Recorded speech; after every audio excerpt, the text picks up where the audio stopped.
It's the Brad and John Show. It is the Brad and John Show. Today is February 10th. We're in the double digits for February. It's hard to believe. And this is B block, which means we start this about 7:20, but we're late this morning. Okay, let me see. I'm going to, last break, if you want to go back for reference on this, we talked about this in Block A, which is on the same date, February 10th. And John mentioned about this property in Franklin County that has pollution on it, and the people claim they didn't know about it. And I mentioned the dead Indian letter, okay? Just for grins, John, let me just type in on my phone right here. I'm just going to type in and see if that's given a formal explanation of dead Indian letter. Okay, and here we go. Dead Indian letter. Okay, here it is. And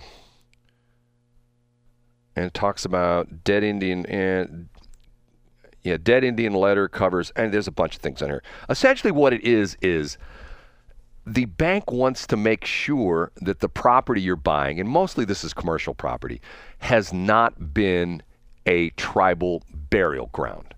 Because what has happened to some people, they have bought property, and then a group of Indians have come out and say, hey, hold on a minute. That is part of our tribal burial ground, and that is not for sale. You can't hold that piece of property. Remember, there's this whole crazy thing that now people are saying that we're all on stolen property. You know what I'm talking about with the yeah, no one is illegal on stolen land. Right. So that's what the dead Indian letter is, and that's sort of matter of fact. And the interesting part of this is that, like I talked about the phase 1 and the phase 2, my old place in Washington was right next to an old gas station, and the guy next door ran a H&R Block office out of it, and he retired and he was selling the building. He stopped in one day and says, hey, you want to buy my building from me? And I said, no, I don't want to buy your building from you because of the fact that I got a feeling it's polluted. Oh, no, I got a friend that says it's all clean. I go, you get me a what they call a phase 1 letter on the thing, and we'll talk turkey.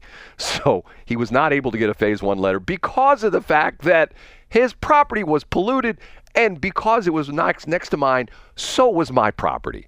And they ended up, and all these pieces of property, matter of fact, I can tell you right on the corner of West 5th, 511 West 5th Street, all that property, and I'm not trying to hurt those people in Franklin County or Washmo. It's all polluted, and it still is polluted. So you people, don't hammer me on this, because I had, in my parking lot, I had not 1, not 2, not 3, not 4, not 5, but 6 pollution wells where they dug these wells into the ground, and every 3 months a guy would come out and stick this glass tube down in these wells, and they'd pull out a sample. And the amazing thing was there was gasoline all the time, and to the point where he said, this is the guy from the cleanup crew, he said you could run that through a filter, like if you took like a fuel filter and ran it through a fuel filter, and you could put it in your car's engine. Now, this was old gas, what had lead in it, so you could put it in your lawnmower and stuff like that. Oh, yeah, it was all polluted.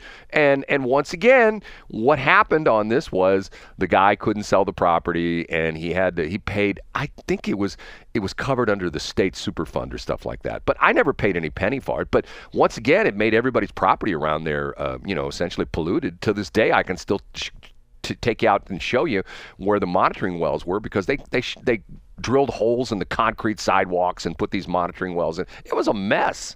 And that's why the banks are so reticent about lending money on commercial property, because of, prior pollution. And that's interesting because of the fact that these people bought this property, if they paid cash for it, then it's no big deal. But if they got a bank loan on it, I'm surprised the banks didn't make them. And I'm surprised the banks, if they bought the property and they financed it, I'm surprised the banks didn't know about this, because most of the bankers in a specific area, they know where all the bad properties. Oh, you don't want to buy that property. You know what I'm saying? That's Farmer Jim. He's known that. Yeah, they would advise for or against it. I mean, I guess the worst thing you could do is go to a banker and say, I want to operate a radio station on top of a former gas station. Like, that would be a double whammy, right? Yeah, okay. Okay, James Carville, okay. He's the gift that just keeps giving. What did he say now? He called Kamala Harris a seventh, 1, 2, 3, 4, 5, 6, 7, seventh string candidate. Did you hear? Oh, yikes. Boy, that's harsh. Yes. What was he on, some kind of a show? Hey, let me see the reference on this. I bring this up real quick. I clicked on it, and it doesn't want to come up right now. Okay, the reference is, this was a story that was, the date line on the story is February 9th. So this is yesterday. It says, James Carville wonders if there's plant in progressive wing to see how many stupid things they can embrace. That's what he's saying. Now, what's interesting about this is last week, or was the week before, when they did this thing with the new chairman of the DNC, did you hear this crazy, weird debate they got into about they had to have equal number of genders on the committee or stuff like? Do you know what I'm talking about? Yeah, that's pretty fair. I think if you have a man and a woman, I think you have to have a non-binary. Well, they go through this whole thing. He's saying, here's his quote.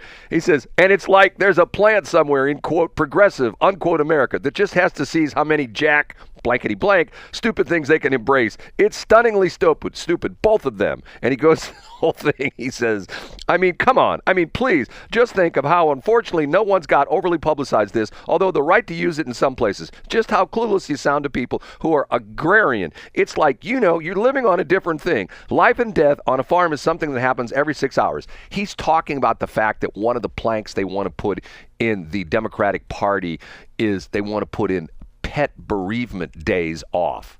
So in other words, if your pet dies, this would be like a national law. If your pet dies, you get... Well, that seems pretty reasonable, yeah. John, I get it.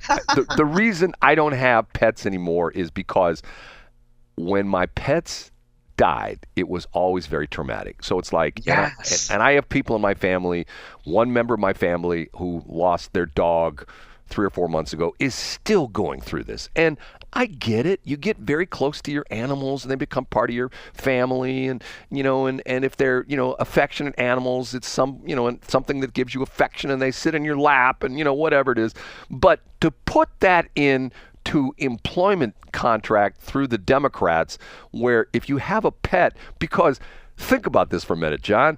How many guys are going to go, who are slackers going to begin with, are going to go out and buy like a fish tank with a bunch of guppies, and they're going to go into their HR person, oh, over the weekend, one of my guppies died. I need 3 days off. And it was an emotional support guppy. Right. Where do you draw the line as what your pet is? Oh, the mouse that was eating all the stuff in my cupboard, I found him dead in there, and he was my pet mouse. He was like Tom and Jerry. You know what I mean? He reminded me of those old TV shows. I need 3 days off. And see, this is interesting. James Carville, and the crazy thing, this is the committee. I don't even know who the guy is, the number one, but the number two guy is the David Hogg guy. And Hey, don't say anything about a hot poker. Okay, Brad, that's your warning. Go ahead. Yeah, that's right. That was David Hogg that got Jamie Allman in trouble. Okay. Now, here's another one. Okay, and I can't pronounce this properly. The name of this plant was called, I'm trying to stick my notes here. This was out it's called Ivanpah, Ivanpah. And no, that's not one of Donald Trump's ex-wives or one of his kids. It's Ivanpah. Okay, are you familiar with Ivanpah? No, I've never heard of it. The federal government gave $1.6 billion in federal loan guarantees. I think this is out either in California or it's on one of the states that borders California, Nevada or something like that. And they built this monstrous solar facility. But the interesting thing was, it wasn't your typical solar facility where with solar panels, it had these big mirrors that concentrated the sun's energy to almost like a satellite dish where in other words it would take the signal and concentrate it into a single point where you'd put your what they call, I'm a satellite guy, so it's called an LNB. In the old days it was an LNA, now it's an LNB. Okay, yeah. Okay, so the problem on this was, first off, it killed all sorts of animals that destroyed their habitat, and the funniest part of it was, I shouldn't say funny, if birds flew over this plant and got in a certain position, they called them streamers because they literally caught on fire in the air. They were incinerated. No, get out of here. I swear to God. Matter of fact, I'll send you the story. And the interesting thing was, Pacific Gas and Electric had a contract with this, and this was ballyhooed. Matter of fact, I believe I believe that President Obama actually went out to this place, and there's all these accolades. They bring back all these speeches, and this is going to be the best thing. It's going to give us energy independence. It's going to give us green. Blah blah blah blah. Okay, here it is right here. Here's the paragraph. Quote, along with killing thousands of birds and tortoises, the project's construction destroyed irreplaceable pristine desert habitat along with numerous rare plant species. While the Sierra Club strongly supports innovative clean energy solutions and recognizes the urgent need to transition away from fossil fuels, Ivanpah demonstrated that not all renewable technologies are created equal.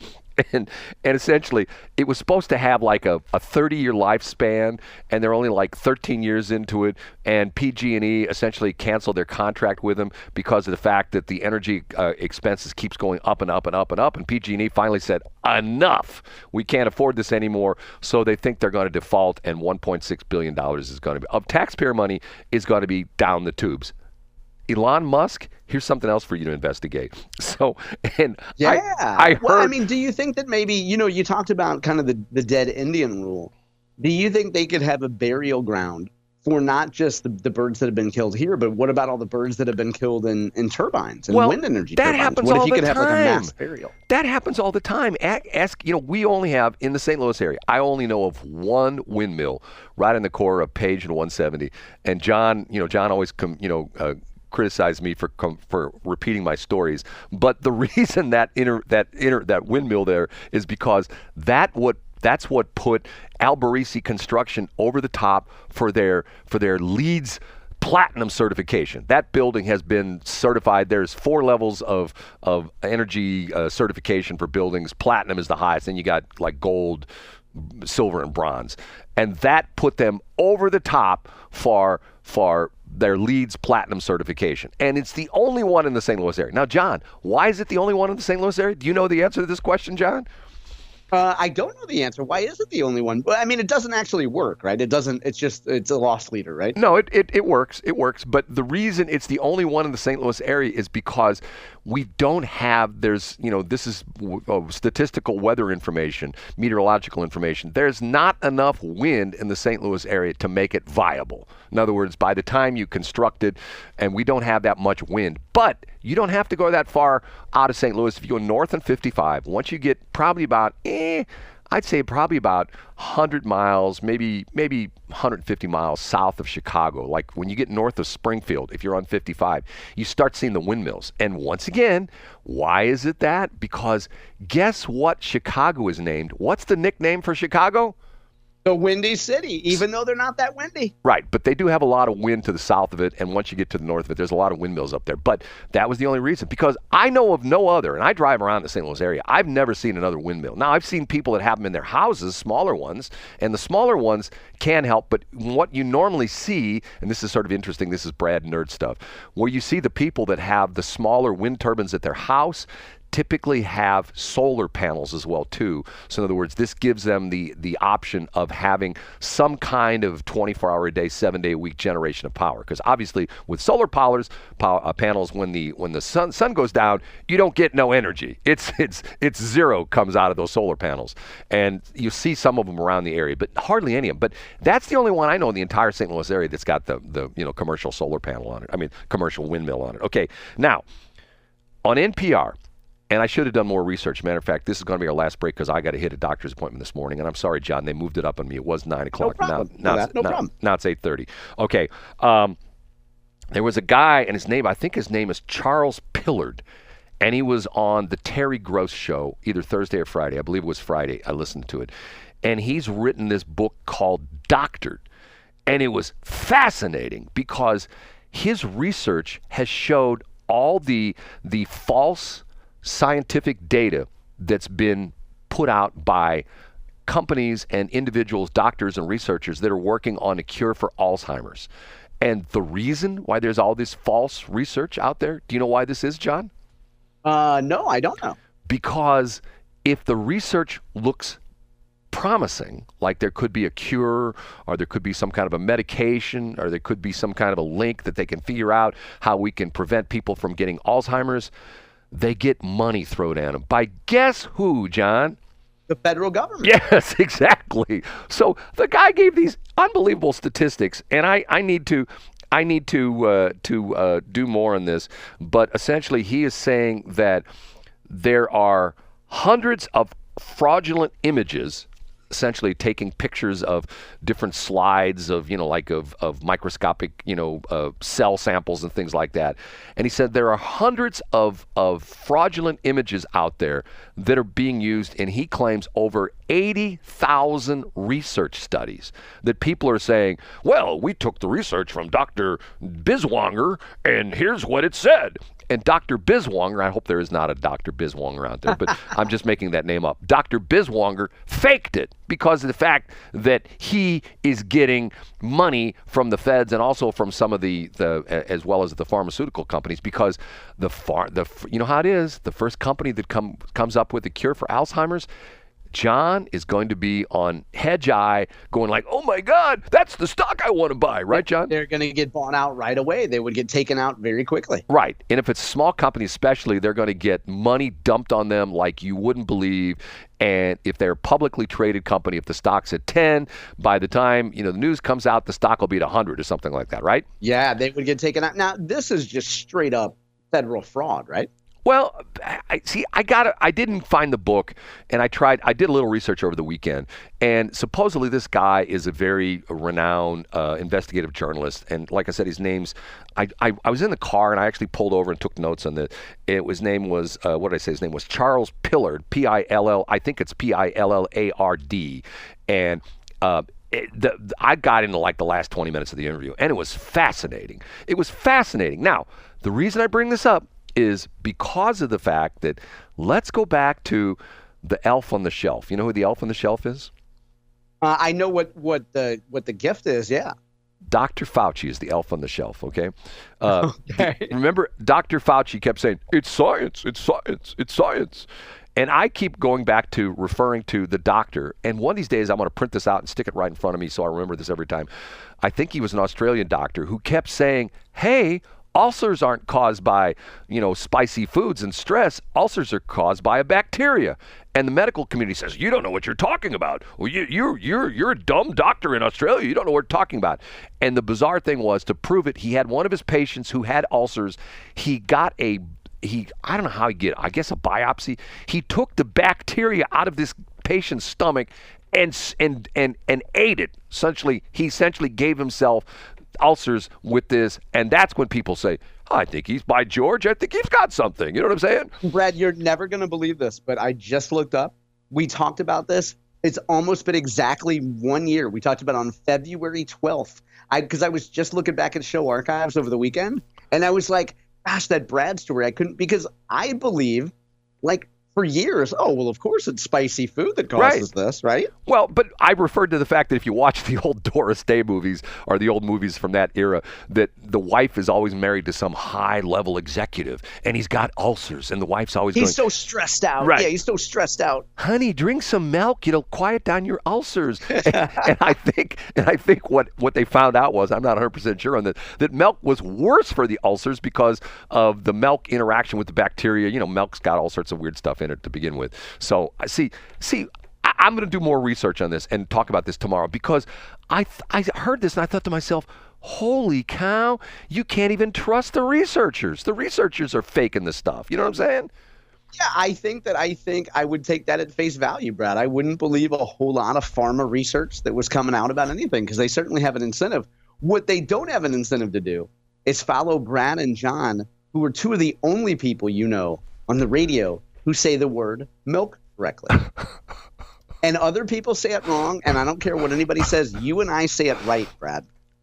We sell milk. And other people can make fun of us, but you and I say it correctly. It's John, once again, that 25-cent piece in your pocket, what is that called? Quarter. Okay. In St. Louis, most people call it a quarter. There's no R. Yeah, I call it a quarter, and you and I call it M-E-L-K. Milk. Right, milk. It's not milk. It's milk, right? Okay. I hope at your doctor's appointment they tell you to stop drinking so much milk, Dad. It's agitating your ulcers. I'm going to an ophthalmologist, and what he's going to do, he's going to look in my eye and go, oh, I think you might have stress in your gut. I think you might have ulcers. How can you see that in my eye? Well, the eye is the window to the body. You know what I mean? And you're going to say I have a giant ulcer named John Convest in my life. No, that's a hemorrhoid. That's what that is. That's exactly right, Brad. Okay. this is it. I got to go to the doctor. Wish me luck, because this is not going to be a fun appointment. All right, good luck, Brad. I'll tell you. Well, I guess you won't see me tomorrow, but you'll hear me tomorrow. I'll hear you tomorrow. Yeah, I may. I'm legally blind in one eye. After today, I may be legally blind in two eyes. We'll just All have right, to wait good and see. luck, Brad.